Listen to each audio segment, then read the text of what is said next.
दोस्तों, क्या होगा जब होली की खुशियां अचानक मातम में बदल जाएं? क्या होगा जब एक माँ जिंदगी और मौत के बीच झूल रही हो? और क्या होगा जब सूरज को पता चले कि इसके पीछे कोई और नहीं बल्कि गुलाब सिंह का ही खेल है? दोस्तों, आज के एपिसोड में ऐसा ही खतरनाक मोड़ आने वाला है जिसे देखकर पूरा परिवार हिल जाएगा। इसलिए वीडियो को अंत तक जरूर देखिए, क्योंकि आज की कहानी में बहुत बड़ा खुलासा होने वाला है। जिंदगी और मौत की जंग। एपिसोड की शुरुआत होती है घर के उस कमरे से जहां ईशा की मां बेहोश हालत में बिस्तर पर पड़ी हुई हैं। उनके सिर पर चोट लगी है और डॉक्टर ने साफ कह दिया है कि उनकी हालत बहुत नाजुक है। उनके चेहरे पे ऑक्सीजन मास्क लगा हुआ है और पूरा परिवार उनके आसपास खड़ा होकर भगवान से प्रार्थना कर रहा है।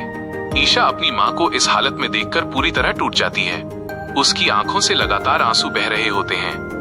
वो बार बार अपनी मां का हाथ पकड़कर कहती है, मां, आप आंखें खोलिए, मुझे आपकी जरूरत है। लेकिन दोस्तों, सबसे बड़ा सवाल यही है कि आखिर ईशा की मां इस हालत में पहुंची कैसे?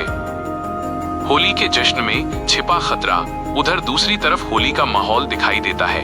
पूरा गांव रंगों में डूबा हुआ है। लोग ढोल नगाड़ों के साथ होली मना रहे हैं। लेकिन इसी भीड़ में एक ऐसा शख्स भी मौजूद है जो किसी खतरनाक इरादे के साथ आया है।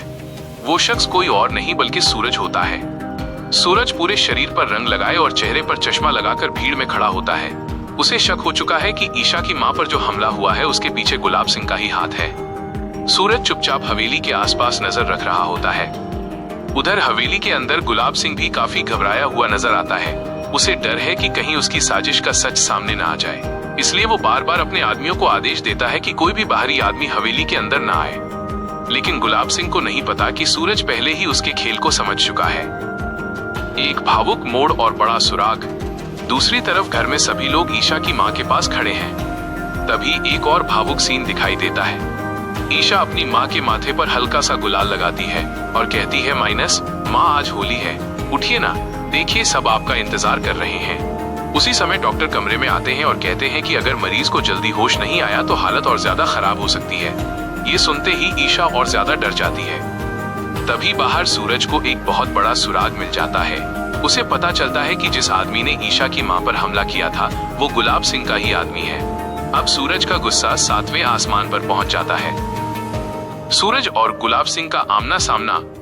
सूरज हवेली के अंदर घुसने की कोशिश करता है, लेकिन गार्ड उसे रोक लेते हैं। तभी अचानक हवेली के अंदर से गुलाब सिंह बाहर आता है। दोनों की नजरें एक दूसरे से टकराती हैं और माहौल पूरी तरह तनाव से भर जाता है। सूरज गुस्से में गुलाब सिंह से कहता है, अगर ईशा की मां को कुछ भी हुआ तो मैं तुम्हें छोड़ूंगा नहीं। लेकिन गुलाब सिंह बड़ी चालाकी से मुस्कुराता है और कहता है, सबूत है तुम्हारे पास? क्या खुलेगा राज?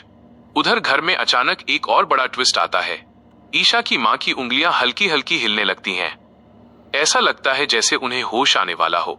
ये देखकर पूरा परिवार खुश हो जाता है, क्योंकि अगर उन्हें होश आ गया तो वो हमलावर का नाम बता सकती हैं।